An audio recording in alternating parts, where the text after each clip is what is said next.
Avez-vous déjà ressenti que le passé de quelqu'un semblait incomplet, comme si un morceau essentiel avait été arraché à sa vie? En 1938, dans un petit village de la Creuse, un garçon de 12 ans se tenait chaque jour au bord d'une photographie scolaire, comme on se tient au bord de sa propre existence. Il n'avait qu'un prénom, aucune trace familiale, aucun papier, rien. Et pourtant, des années plus tard, un simple détail, un point de couture presque invisible, allait réveiller un mystère que toute la commune avait choisi d'ignorer. Ce qui fut découvert ensuite bouleversa non seulement la vie de l'enfant, mais aussi la conscience entière du village. Aujourd'hui, je vais vous raconter cette histoire dramatisée, inspirée de réalités que beaucoup préfèrent oublier, et chaque détail que vous allez entendre ici compte. Avant de commencer, abonnez-vous à la chaîne, laissez un like, et dites-nous de quelle ville vous regardez. Cela nous aide à faire vivre cet espace et à partager des histoires humaines qui, même dramatisées, portent des messages puissants sur qui nous sommes et ce que nous transmettons. Cette photographie a été retrouvée dans les archives personnelles d'une ancienne institutrice, pliée avec soin dans une enveloppe marquée simplement d'un prénom. Automne 1938, école laïque de Saint-Laurent-sur-Creuse. 2 rangées d'enfants au manteau rude fixent l'objectif avec ce sérieux que l'on exigeait alors. Au tableau noir derrière eux, on distingue encore les mots tracés à la craie. Dictée. Jeudi. Une carte de France est punaisée au mur. Tout semble ordinaire, sauf un détail qui a hanté cette institutrice jusqu'à la fin de sa vie. À l'extrême droite, légèrement à l'écart, se tient un garçon de 12 ans. Ses yeux sombres et trop grands ne cherchent personne. Il porte un pull de laine épaisse, rapiécé à l'épaule gauche avec un point différent du reste. Ses mains sont cachées derrière son dos. Et sous la photographie, là où chaque enfant a son nom inscrit à la craie, il n'y a pour lui qu'un seul mot. Émile. Pas de nom de famille. Juste Émile. Ce garçon s'appelait Émile, et jusqu'à ses 12 ans, il ne savait pas d'où il venait. Il vivait avec Gaston et Hélène Durand, un couple de petits éleveurs de moutons qu'il avait recueillis par arrangement avec la préfecture. Dans le village, on l'appelait le garçon de l'assistance, bien que personne ne prononçait ces mots devant lui.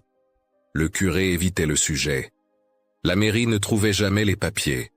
Et Émile avait appris à se tenir au bord des photographies, exactement comme il se tenait au bord de la vie. Chaque matin avant l'école, il tirait l'eau du puits. Le seau était lourd. La corde rêche marquait ses poignées de stries rouges qui ne partaient jamais. Il coupait le petit bois pour le poêle, ses mains d'enfant durcissant sous le travail. À la ferme, on ne lui demandait pas grand-chose, mais on ne lui donnait pas grand-chose non plus. Pas de caresses, pas d'histoire le soir. Hélène Durand était une femme bonne à sa façon. Mais parfois, quand elle pensait qu'Émile ne l'entendait pas, elle murmurait à son mari « Il n'est pas vraiment nôtre ». Gaston hochait la tête en silence, homme fatigué qui traitait le garçon comme un aide plutôt qu'un fils. Il ne l'avait jamais embrassé. À l'école, Émile lisait bien. Son écriture était soignée.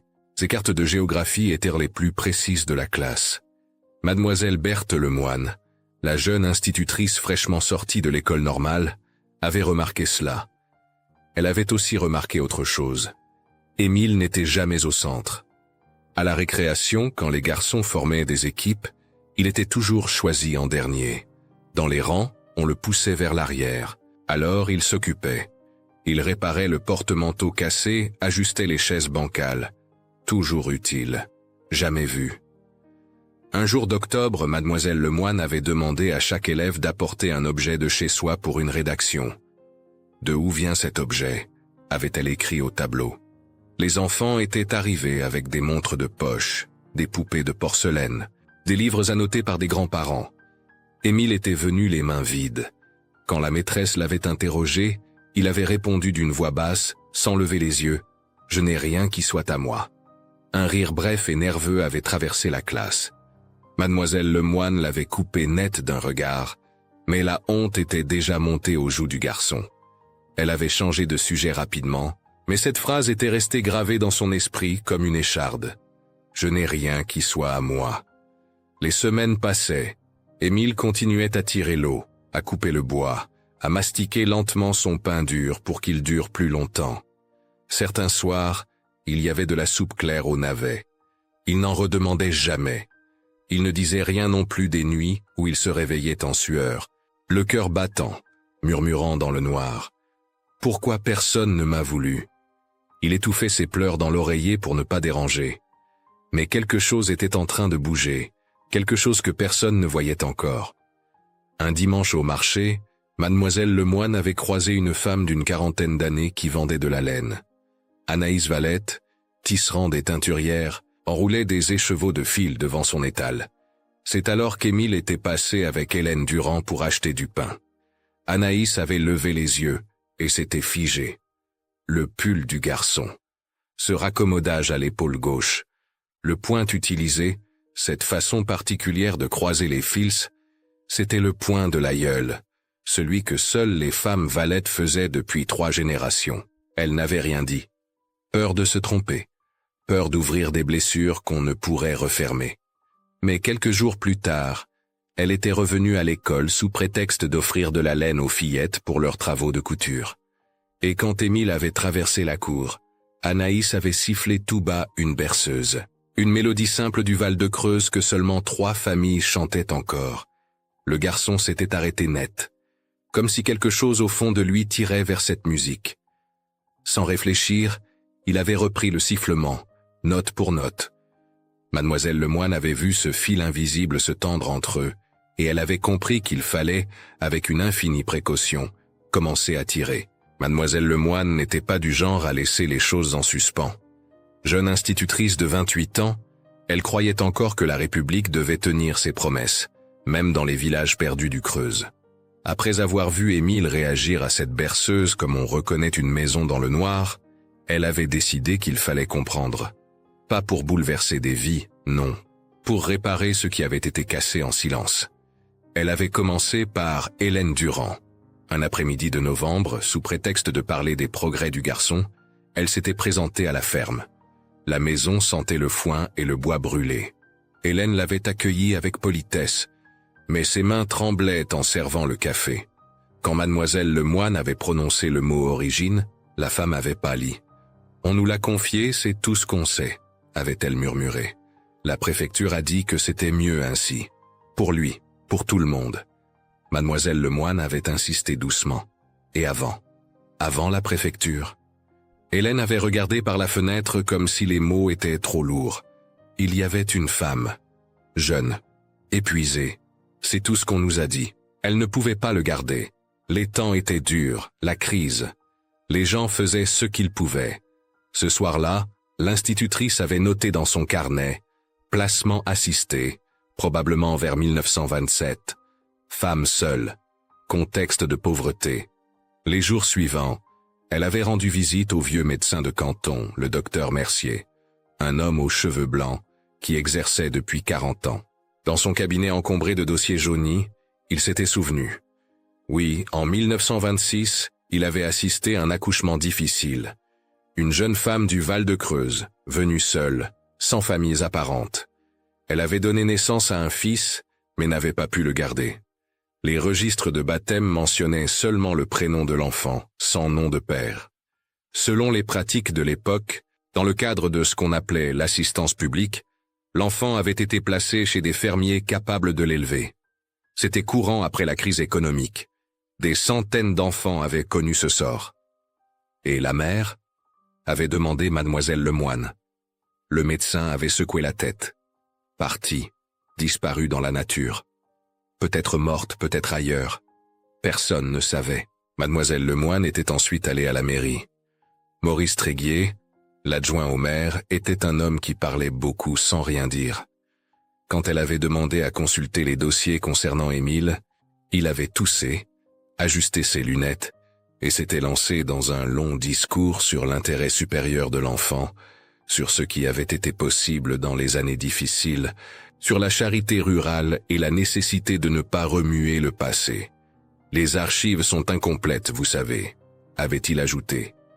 Beaucoup de papiers ont été perdus. C'était une époque chaotique. Elle avait compris qu'il savait quelque chose, mais refusait de parler. Personne ne voulait assumer.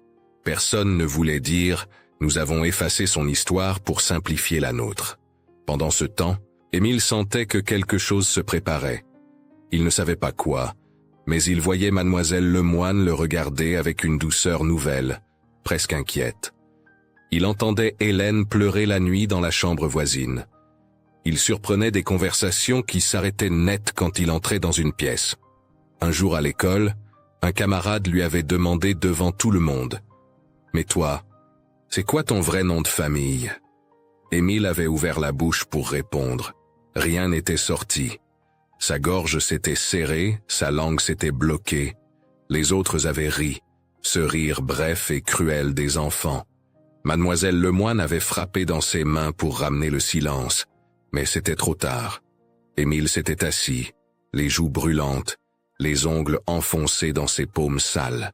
Il avait peur. Peur de découvrir qu'il ne valait rien. Peur qu'on lui dise qu'il n'était l'enfant de personne, qu'il était juste un accident qu'on avait caché à la campagne. Mais il y avait aussi, malgré tout, de minuscules lumières dans cette obscurité. Un dimanche au marché, une femme avait fait une remarque à Hélène. « Votre garçon, il n'a même pas de vrai nom, c'est ça ?» Hélène, d'habitude si discrète, avait claqué son panier sur la table. « Il a un nom. Il s'appelle Émile. Et il a une famille. La mienne. » La femme avait reculé, surprise. Émile, caché derrière un étal, avait senti quelque chose de chaud monter dans sa poitrine. Pour la première fois, quelqu'un l'avait défendu. À l'école, il continuait à lire. Mademoiselle Lemoine lui prêtait des livres en cachette. Des romans d'aventure, des récits de voyage. Elle lui avait dit un jour, « Tu pourrais passer le certificat d'études, Émile. Tu pourrais devenir instituteur, ou comptable, ou ce que tu veux. » Il avait regardé ses mains calleuses et n'avait rien répondu. Mais le soir, à la lueur d'une bougie, il avait ouvert un manuel de grammaire et s'était mis à étudier. Et puis il y avait Anaïs Valette. Elle ne s'était pas approchée de lui directement, mais elle était revenue plusieurs fois à l'école. Elle montrait aux filles comment teindre la laine avec des plantes, comment croiser les fils pour faire le point de l'aïeul. Un jour, elle avait regardé Émile droit dans les yeux et lui avait dit « Ce point que tu portes sur l'épaule, c'est un point très ancien. Il vient du Val de Creuse. Seulement 3 familles le connaissent. » Émile avait touché le raccommodage sans comprendre. Quelque chose était en train de se tisser, lentement. Comme on répare une toile déchirée, fil après fil, sans savoir si elle tiendra. L'hiver avait été long et froid à Saint-Laurent-sur-Creuse. La neige avait recouvert les chemins pendant des semaines. Émile avait cassé la glace du puits chaque matin, ses doigts rougis et gercés. À la ferme, il y avait eu des jours où la soupe était si claire qu'on voyait le fond de l'assiette. Gaston ne disait rien. Hélène baissait les yeux. Émile mâchait son pain lentement, faisant durer chaque bouchée, et ne demandait jamais de supplément. Mais quelque chose avait changé dans l'air du village. Les regards sur lui n'étaient plus tout à fait les mêmes. Certains détournèrent les yeux quand il passait, comme s'il savait quelque chose qu'il ne savait pas. D'autres, au contraire, le fixaient avec une curiosité nouvelle, presque gênante. Le curé l'avait salué un dimanche en disant « Bonjour, Émile », avec une insistance étrange sur son prénom, comme s'il voulait compenser l'absence du reste. Émile ne comprenait pas tout, mais il sentait qu'un fil invisible se tendait autour de lui. Un soir de mars, il avait osé demander à Hélène « Pourquoi je n'ai pas de nom de famille comme les autres ?»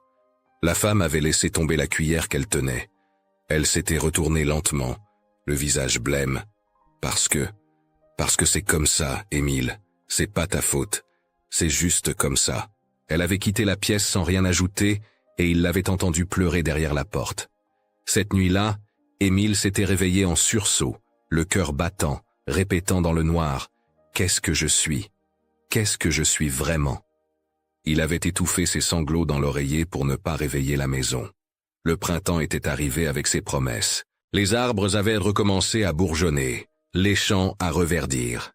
Et comme chaque année, le village préparait la fête du printemps, cette grande célébration où toute la commune se rassemblait autour du kiosque de la place. Il y aurait de la musique, des chants, un petit théâtre joué par les enfants. C'était le moment le plus important de l'année.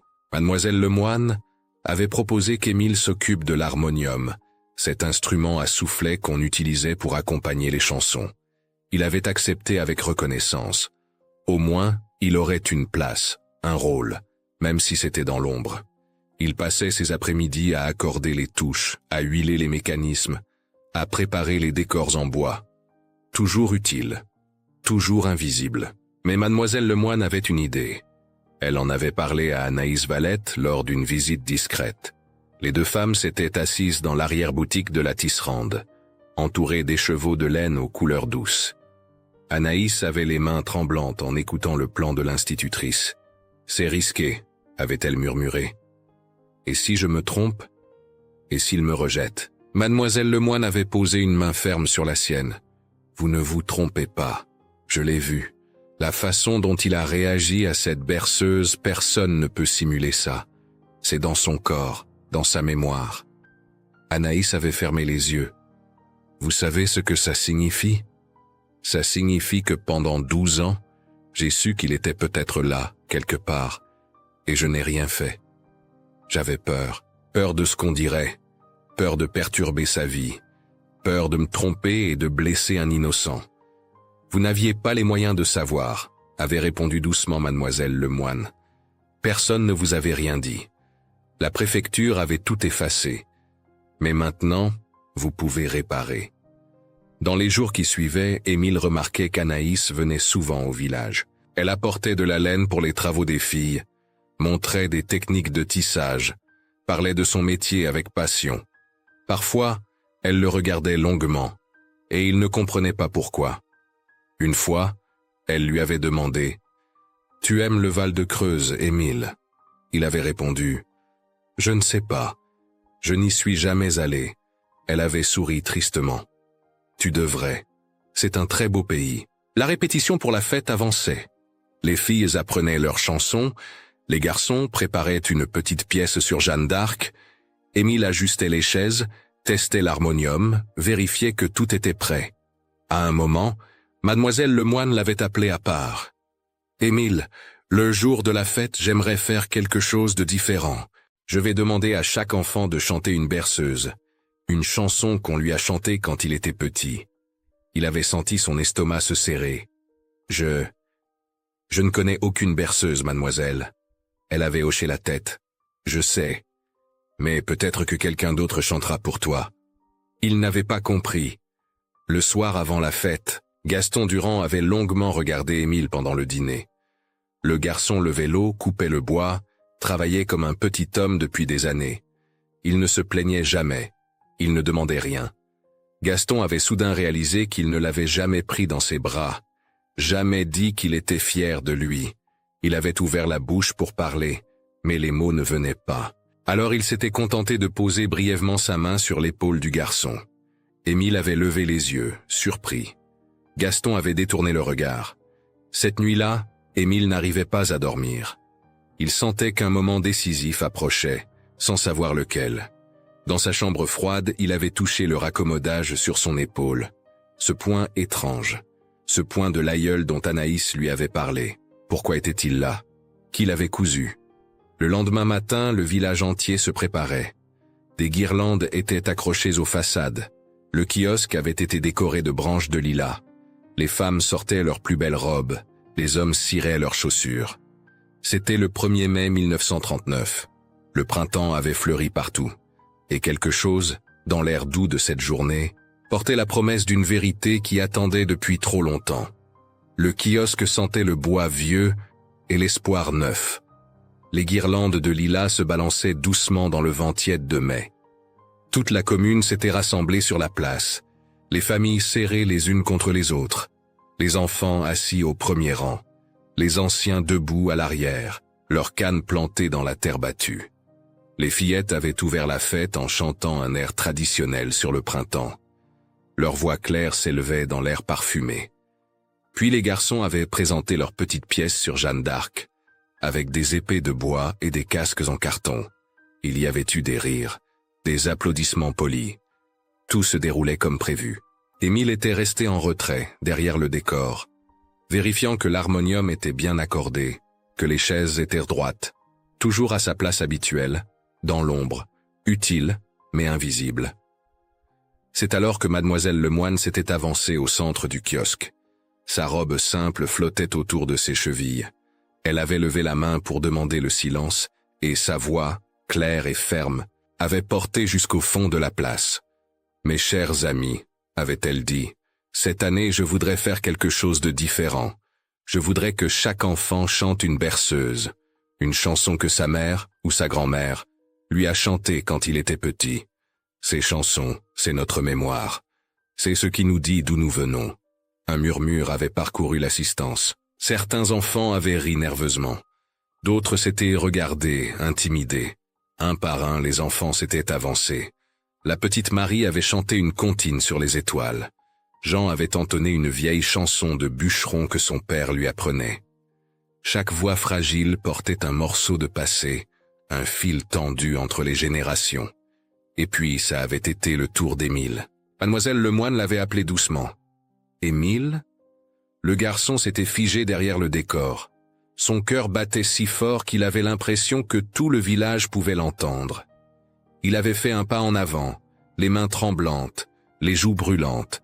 Tous les regards étaient tournés vers lui. « Est-ce que tu connais une berceuse ?» avait demandé l'institutrice avec une douceur infinie. Émile avait ouvert la bouche. Sa gorge s'était serrée. Les mots ne sortaient pas. Il avait secoué la tête, les yeux baissés. « Non, mademoiselle, je ne connais aucune berceuse. » Un silence pesant était tombé sur la place. Certains avaient détourné le regard, gênés. D'autres avaient échangé des coups d'œil. Tout le monde savait. L'enfant sans nom, l'enfant sans mémoire, l'enfant de personne. Mademoiselle Lemoine s'était alors tournée vers Anaïs Valette, qui se tenait au bord du kiosque, les mains crispées sur un écheveau de laine bleu pâle. Elle avait murmuré, juste assez fort pour que la tisserande entende. « Chantez-vous » Anaïs avait tressailli. Son visage était devenu très blanc. Pendant quelques secondes interminables, elle n'avait pas bougé. Puis, lentement, elle avait monté les marches du kiosque. Elle s'était placée à côté d'Émile, sans le toucher, sans le regarder. Et elle avait commencé à chanter. C'était une vieille berceuse du Val-de-Creuse, une mélodie simple, presque mélancolique, qui parlait de la rivière et des saules. Mais dans le troisième vers, Anaïs avait changé un mot. Ce n'était pas la version classique. C'était une variation, un tic familial transmis de mère en fille depuis des générations, sans que personne ne sache vraiment pourquoi. Les femmes valettes chantaient toute cette berceuse en troquant ce mot, comme on reconnaît les siens à une façon particulière de croiser les fils. Anaïs chantait, la voix tremblante mais claire. Les larmes commençaient à monter dans ses yeux. Et alors, sans réfléchir, sans comprendre, Émile s'était mis à fredonner. Au début, c'était à peine audible. Un murmure, puis sa voix avait pris de l'assurance. Au troisième vers, exactement au moment où Anaïs changeait le mot, il avait fait la même substitution. Naturellement. Comme si c'était écrit dans son corps depuis toujours. Comme quelqu'un qui rentre chez lui après des années de pluie. Le kiosque entier s'était figé. Hélène Durand avait porté la main à sa bouche, les larmes coulant sans retenue sur ses joues. Gaston avait retiré son chapeau, le serrant contre sa poitrine comme on le fait devant quelque chose de sacré. Les enfants s'étaient tus. Le vieux médecin avait fermé les yeux. L'adjoint de la mairie regardait ses chaussures. Anaïs s'était arrêtée de chanter. Le silence qui avait suivi était si profond qu'on entendait le bruissement du vent dans les lilas. Elle avait regardé Émile. Ses lèvres tremblaient. Elle ne dit pas « Tu es mon fils ». Elle ne revendiqua rien. Elle ne tendit pas les bras. Au lieu de cela, d'une voix brisée mais ferme, elle parla à toute la commune. « Si cet enfant n'a pas de passé, avait-elle dit, donnons-lui un présent digne. Si on ne lui a jamais donné de nom complet, qu'il ait maintenant le choix. » Le silence devint encore plus dense. 100 regards pesaient sur le kiosque. Puis, lentement, les gens commencèrent à bouger, pas avec des cris ou des applaudissements, quelque chose de plus profond. Le boulanger ôta son chapeau, la boulangère hocha la tête. Le vieux professeur retraité murmura « C'est juste ». L'adjoint Maurice Tréguier, rouge de honte, pressé par le poids de tous ces regards, déglutit péniblement. « Je rouvrirai le dossier lundi matin, dit-il d'une voix rauque. Mademoiselle Lemoine fit un pas. Un seul.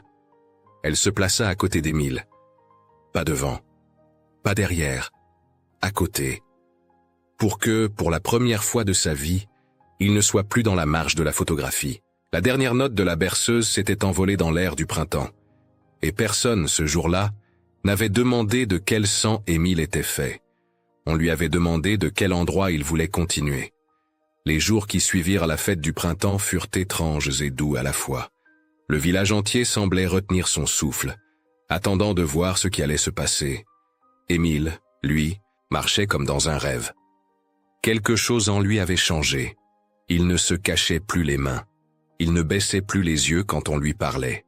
Le lundi matin, fidèle à sa promesse, Maurice Tréguier avait rouvert le dossier à la mairie. C'était un mince classeur jauni, presque vide, mais il contenait l'essentiel.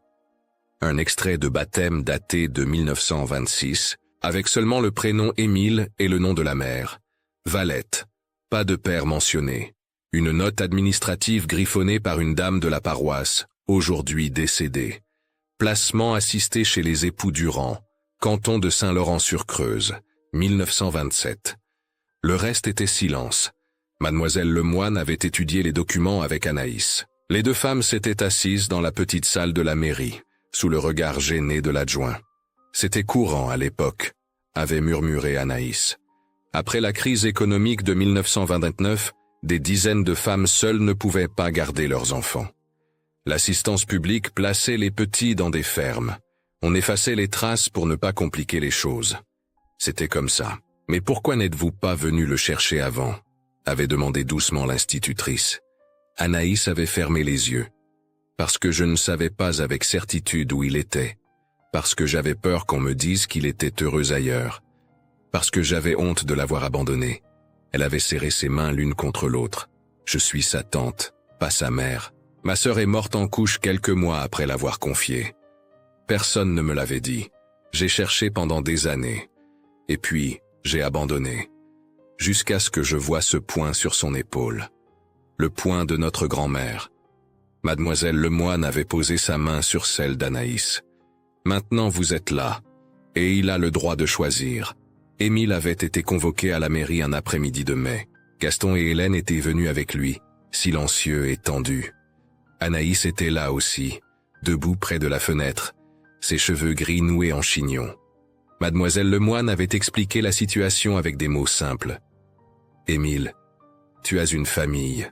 Tu as toujours une famille. » Elle était juste dispersée, cachée par les silences et la peur. Le garçon avait écouté sans bouger. Puis il avait regardé les Durand. Hélène pleurait en silence. Gaston tenait son chapeau entre ses mains calleuses, les lèvres serrées. « Qu'est-ce que tu veux, Émile ?» avait demandé mademoiselle Lemoine. « Tu peux choisir. » Émile avait respiré profondément. Il avait pensé à toutes ces années, à l'eau tirée du puits chaque matin, au pain partagé les soirs difficiles, à Hélène qu'il avait défendue au marché, à Gaston qui, maladroitement, avait posé sa main sur son épaule la veille de la fête. Puis il avait regardé Anaïs, cette femme qui lui avait chanté une berceuse qu'il portait en lui sans le savoir. « Je veux rester avec les Durand », avait-il dit d'une voix claire. « Ils m'ont nourri, ils m'ont donné un toit. Mais je veux aussi avoir un nom complet, un nom qui dit d'où je viens. Est-ce que je peux m'appeler Émile Durand-Valette ?» Le silence qui avait suivi était plein de larmes et de soulagement. L'adjoint avait toussé, ajusté ses lunettes et avait ouvert le registre. Je pense que c'est possible. Nous pouvons enregistrer cela, c'est juste. Hélène s'était levée et avait serré Émile contre elle pour la première fois.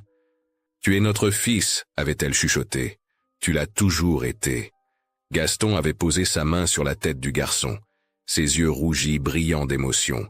Anaïs s'était approchée lentement. « Je ne peux pas te rendre les années perdues, Émile. Mais je peux te donner ce que je sais faire. Si tu veux apprendre, je t'enseignerai le tissage et la teinture, le point de l'aïeul, les chansons du Val de Creuse, tout ce qui t'appartient. » Émile avait hoché la tête, un sourire timide éclairant son visage pour la première fois depuis longtemps. Les semaines suivantes furent remplies de petites révolutions tranquilles. Mademoiselle Lemoine avait commencé à préparer Émile pour le certificat d'études, cet examen qui ouvrait les portes d'un avenir meilleur. Le garçon étudiait le soir à la lueur d'une lampe à pétrole, ses mains calleuses traçant des lettres soignées sur le papier. Chaque samedi, il allait chez Anaïs apprendre le métier de tisserand.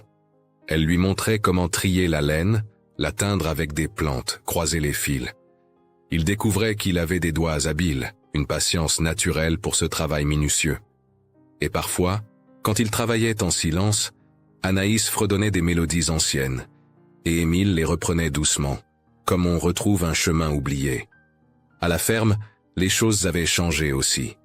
Gaston lui parlait davantage, lui expliquait le soin des brebis, la rotation des pâturages. Hélène avait raccommodé ses vêtements avec soin, ajoutant même un col neuf à sa chemise. Un soir, elle lui avait dit « On aurait dû mieux faire, Émile. On aurait dû te dire qu'on t'aimait. » Le garçon avait souri. « Vous m'avez gardé. » C'était déjà beaucoup.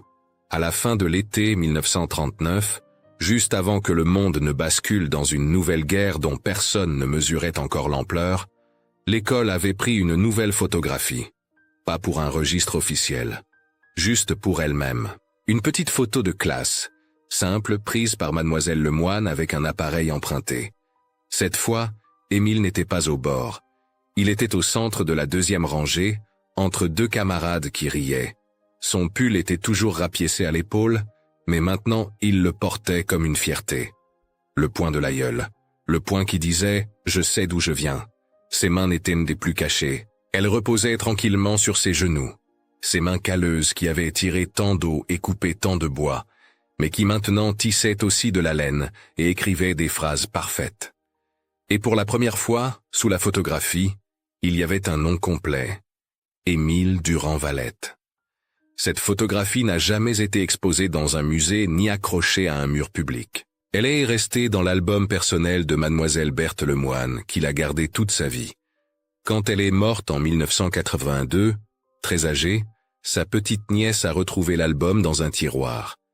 Entre les pages, il y avait une note écrite de la main de l'institutrice, Émile Durand-Valette, l'enfant qui a appris qu'on n'est pas d'où l'on est, mais d'où l'on choisit d'appartenir.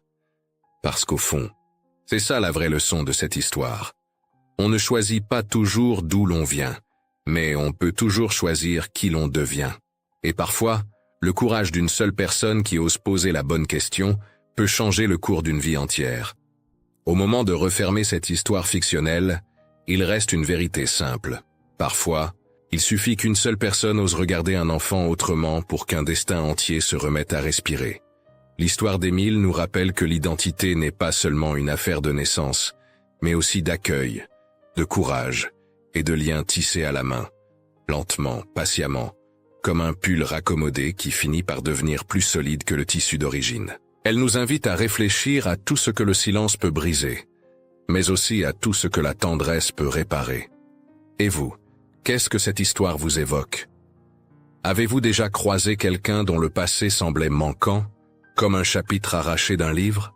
Quelles traces les gestes discrets, un mot, une berceuse, un regard, ont-ils laissé dans votre propre vie?